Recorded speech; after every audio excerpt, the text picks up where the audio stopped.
Hello friend, welcome to our YouTube channel economics study point. इस video में मैं discuss करूंगा IGNOU MA economics second year elective paper with career option. ऐसे तो large number of video मैंने बनाया हूँ best combination for elective paper second year, लेकिन इस वीडियो में मैं एक नया चीज़ जोड़ रहा हूँ, कैरियर ऑप्शन, जो सेशन 2021 के स्टूडेंट के लिए स्पेशली मैं ये वीडियो तैयार किया हूँ।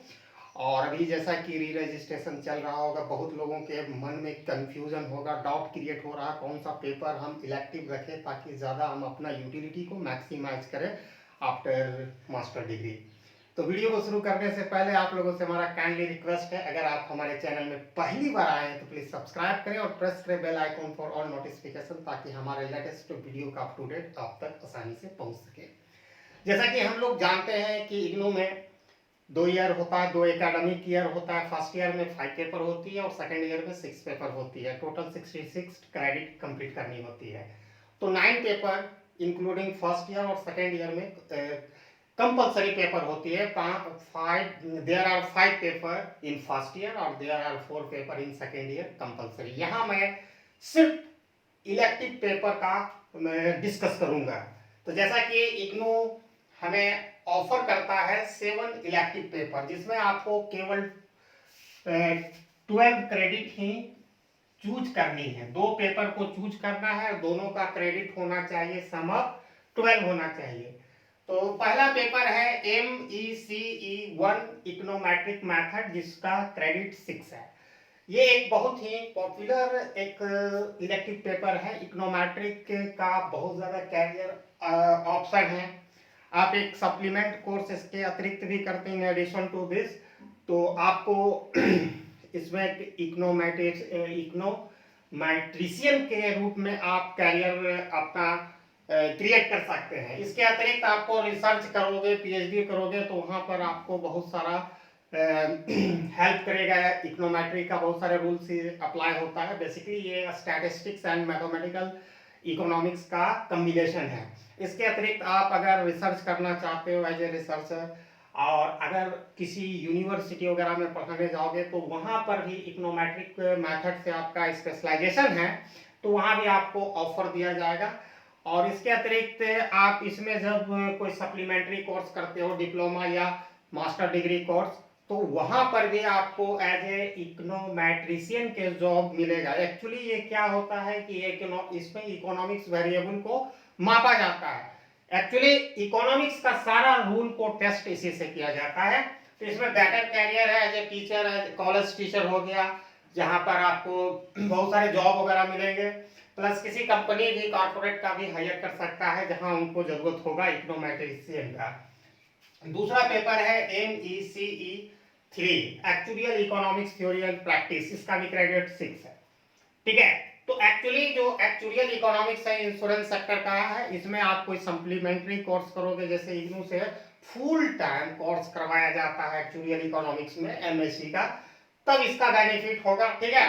और अगर आप इंश्योरेंस सेक्टर में कैरियर बनाना चाहते हो, तो इसमें कोई सप्लीमेंट्री कोर्स करना पड़ेगा, जैसे PG diploma in actual science या किसी मास्टर डिग्री लेना पड़ेगा।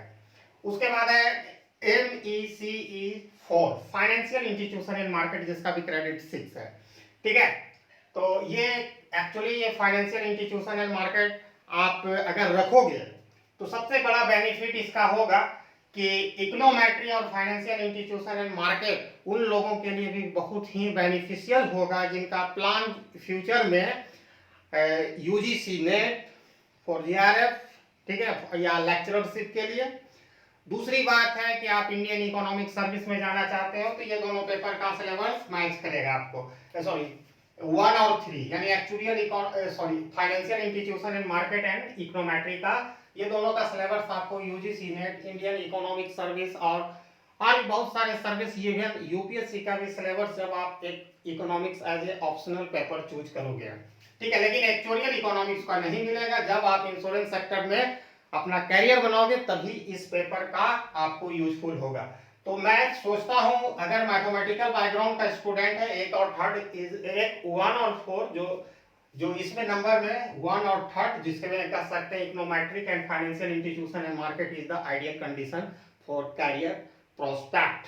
ठीक है, एक्चुअली इकोनॉमिक्स में आपको इंटरेस्ट है तो इसमें कोई सप्लीमेंट्री कोर्स करना पड़ेगा। ये प्रोजेक्ट रिपोर्ट मैं रेकमेंड नहीं करूंगा। प्रोजेक्ट वर्क जो NECP है, इसमें सबसे बड़ा लफड़ा ये है कि इसमें आपको प्रोजेक्ट बनाना पड़ेगा।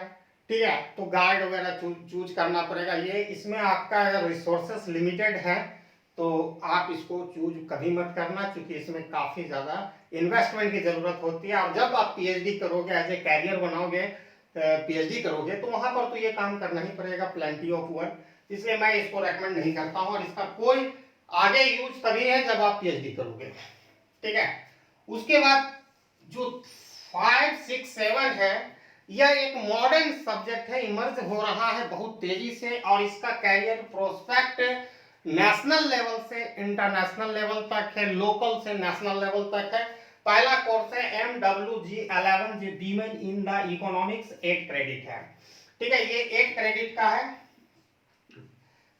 ठीक है, इसको शुरू करने से पहले मैं बता देता हूं, अगर मैथमेटिकल बैकग्राउंड है तो ये बेटर कॉम्बिनेशन, और आप 12 क्रेडिट ही ले सकते हैं। तो 2 गो आपके पास आइडियल कॉम्बिनेशन बन रहा है, 2-3 गो आप जो भी बना लो, आइदर इकोनोमेट्री और financial institution and market, either econometric और ये MECE actual economics and theory and practice, या आप जिनको ये भी रखने का मन है तो मैं मना नहीं कर रहा हूँ, आपकी अपनी रख लीजिएगा, लेकिन इसमें थोड़ा सा ज्यादा प्रॉब्लम होंगे।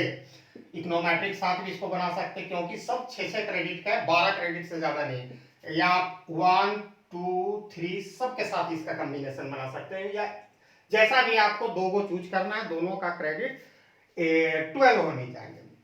MWG ये एक बहुत ही पॉपुलर और नया कोर्स है। ठीक है, बहुत सारे रेगुलर यूनिवर्सिटी भी इसको माने करवाना शुरू कर दिया है। तो ये एक्चुअली होता है master of art women and gender study. इससे भी आप इग्नू भी ये कराता है, master of art women and gender study. तो इसका सबसे बड़ा चीज है कि आज के डेट में एनजीओ, सरकारी जो गवर्नमेंट एजेंसी है, एनजीओ है, नेशनल लेवल का, इंटरनेशनल लेवल का, वहां पर इस सब्जेक्ट की जरूरत होती है, वीमेन इन द इकोनॉमिक्स। ये मेजर करता है कि वीमेन का क्या रोल है, क्या कंट्रीब्यूशन है किसी भी इकोनॉमी में। ठीक है, इसके अतिरिक्त आपको बहुत सारे आप इसमें रिसर्च कर सकते हो, एज ए टीचर के कैरियर बना सकते हो, जो कॉलेज टीचर होता है, यूनिवर्सिटी टीचर होता है। इसके अतिरिक्त इसमें ये नया सब्जेक्ट है और इसका स्कोप बहुत ज्यादा है कंपेयर टू ऊपर वाला सब्जेक्ट। और सबसे बड़ा बेनिफिशियल है नॉन मैथमेटिकल बैकग्राउंड के जो स्टूडेंट है उनके लिए, तो ये एक वरदान है। ठीक है, वो रख सकते हो। उसके बाद MGSE, तो इसके साथ आपका आइडियल कॉम्बिनेशन देखिए, 8 क्रेडिट हो गया, ये 4 क्रेडिट, ये दोनों आप रख सकते हो। तो MGSE9 इसको कहते हैं master of arts gender study. ठीक है, master of arts gender study.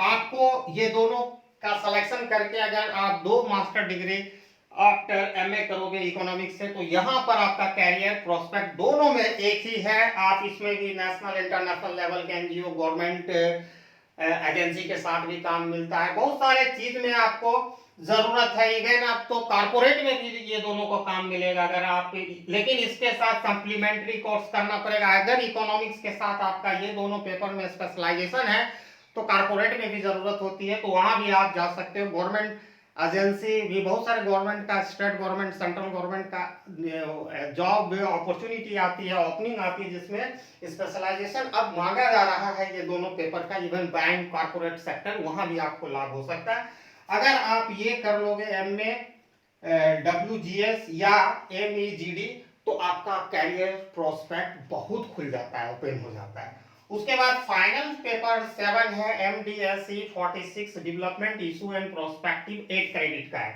ठीक है, ये तो एक ऐसा पेपर है, इससे आप अगर आप पोस्ट ग्रेजुएट डिप्लोमा करोगे, इसका PG post graduate diploma urban planning and development DL, माने पीजीडी यूपीडीएल करोगे, ये पोस्ट ग्रेजुएट डिप्लोमा 1 ईयर्स का है, और इसका मास्टर डिग्री भी आप कर सकते हो, MADVS यानी master of art in development study. ये पीजी डिप्लोमा 1 ईयर्स का है, और ये 2 ईयर्स के कर लोगे, जिसमें प्लेंटी ऑफ जॉब अपॉर्चुनिटी है। क्योंकि आज हमारा मिलियन प्लस सिटीज का संख्या हमारे कंट्री में है। आप अगर इंटरनेशनल लेवल में देखोगे तो इंडोनेशिया सारा कंट्री में ही मिलियन प्लस सिटी की संख्या बढ़ते जा रही है, due to rapid growing rate of population, जिसके कारण वहां पर ये इसका मतलब ही होता है डेवलपमेंट इशू एंड प्रोस्पेक्टिव। तो यहाँ पर आपको डेवलपमेंट जो अर्बन प्लानिंग कैसे उसको किया जाए, तो यहाँ पर आपको गवर्नमेंट एजेंसी में काम मिल सकता है। दूसरा तरह के आपकी म्यूनिसिपैलिटी में भी काम इसकी अपॉर्चुनिटी होती है। कारपोरेट सेक्टर जो अर्बन प्लानिंग का मतलब टेंडर लेता है, वहाँ मिल सकता है। इसके अतिरिक्त एनजीओ जो नेशनल इंटरनेशनल लेवल का है, वहाँ भी इसका जॉब कैरियर ऑप्शन बहुत ज़्यादा है। तो ये पेपर भी, अब इसमें सिलेक्शन कैसे करोगे, पहला तो नॉन मैथमेटिकल बैकग्राउंड का, कोई लफड़ा नहीं मैथमेटिक्स का। आइदर आप इसके साथ इसको कर सकते हो, ये 5-6 कर सकते हो, या 6-7 कर सकते हो, दोनों आपके लिए बेटर कैरियर ऑप्शन क्रिएट करेगा। तो ये था हमारा वीडियो, और आपसे रिक्वेस्ट है कि इस वीडियो को ज़्यादा से ज़्यादा शेयर करें, और किसी तरह का आपको क्वेश्चंस डाउट है तो आप हमें कमेंट करके, या हमारे व्हाट्सएप नंबर वीडियो के डिस्क्रिप्शन में दिया रहता है, आप वहां पर हमसे कांटेक्ट करके अपना क्वेरी पूछ सकते हैं, और मैं प्रयास करूंगा जल्द से जल्द आपके क्वेरी को ट्रांसलेट कर दे ऐसे वीडियो अपलोड कर देंगे। और हमारा टेलीग्राम चैनल भी आप ज्वाइन कर सकते हैं, ग्रुप भी है, ठीक है। तो वीडियो के डिस्क्रिप्शन में लिंक अवेलेबल रहेगा। Thanks for watching my video till and. जय हिंद।